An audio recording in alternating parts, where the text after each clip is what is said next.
मैं सुरजेवाला साहब को कहना चाहता हूं, जो कांग्रेस वेंटिलेटर पे आ गई है, आप उसकी चिंता करें। कानून व्यवस्था जिस प्रकार से आज अपराधियों को संरक्षण आपकी सरकारों में दिया जाता था, वो संरक्षण भी समाप्त हुआ है और सरकार चलाने वाले बिल्कुल संवेदनशीलता के साथ सरकार चला रहे हैं। और हरियाणा में एक बार नहीं, दसियों बार मुखिया जी ने, हमारे नायब सिंह सैनी जी ने साबित किया। जिस प्रकार अब कार्रवाई इन गैंगस्टर्स के ऊपर हो रही है या उन ऐसे लोगों के ऊपर हो रही है, वो आज तक कभी कांग्रेस करने की हिम्मत नहीं जुटा पाई। तो सुरजेवाला साहब, जो आपकी कांग्रेस वेंटिलेटर पे, आप उसकी चिंता कीजिए।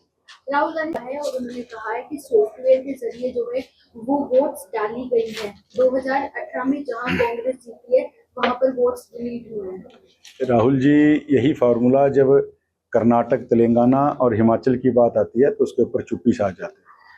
राहुल जी की आदत है, राजनीति में कभी नहीं चलता कि मीठा मीठा गपगप और कड़वा कड़वा थूथू। राहुल जी अभी भी एक गोल्डन स्पून मैं समझता हूँ लेकर जन्मे हुए बालक हैं। राजनीति उन्होंने घिसाई नहीं की। ट्रक में चढ़ जाने से, मैकेनिक का काम कर लेने से, खेतों में जाके एक बार पार्शली जीरी लगा लेने से कोई किसान मजदूर नहीं बन सकता।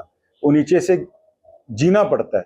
और राहुल जी जो अब जबरदस्ती ये सब काम कर रहे हैं, मैं समझता हूँ राहुल जी ना तो ढंग से साधारण आदमी का मामला जी पाए, ना ढंग से वो एक गंभीर पॉलिटिशियन बन पाए, ना अपनी पार्टी को संभाल पाए विपक्ष के नेता के नाते, ना विपक्षी की भूमिका। वो एक्सीडेंटल पॉलिटिशियन है और एक्सीडेंटल पॉलिटिशियन को भारत की जनता कभी स्वीकार नहीं करती। बर्बाद हो गई, लेकिन सरकार का इसके प्रति कोई ध्यान नहीं है, कोई गंभीर नहीं है। देखिए, सुरजेवाला साहब 30 लाख एकड़ बताते हैं, दुष्यंत चौटाला जी 18.5 लाख एकड़ बताते हैं।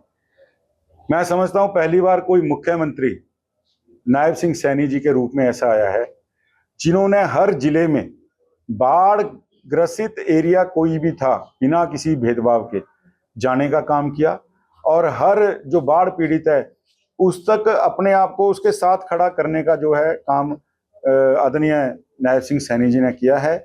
और जितनी संजीदगी से, संवेदनशीलता से हमारे मुखिया जी ने अधिकारियों को भी बड़ी कठोरता से निर्देश दिए हैं कि किसान साथियों का जो भी नुकसान हुआ है उसकी भरपाई करने के लिए हरियाणा सरकार उनके साथ खड़ी है।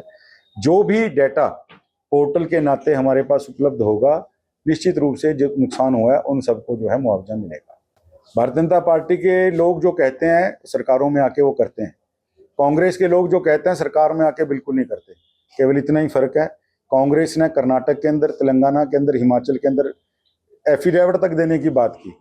और जिस प्रकार से आज हिमाचल भी 27 के अंदर दोबारा चुनाव आ गया, कर्नाटक में किस प्रकार से त्राहिमाम हो रखा है।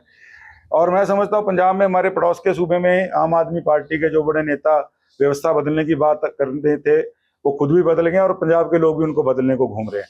उन्होंने भी इस योजना के ऊपर कोई बात नहीं की। लेकिन मैं धन्यवादी हूँ आदरणीय नायब सिंह सैनी जी का, जो बात कही उसको पूरा करने के लिए। आज कोई हरियाणा में चुनाव नहीं है, 4 साल पड़े हैं, लेकिन नायब जी ने जो कहा सो किया।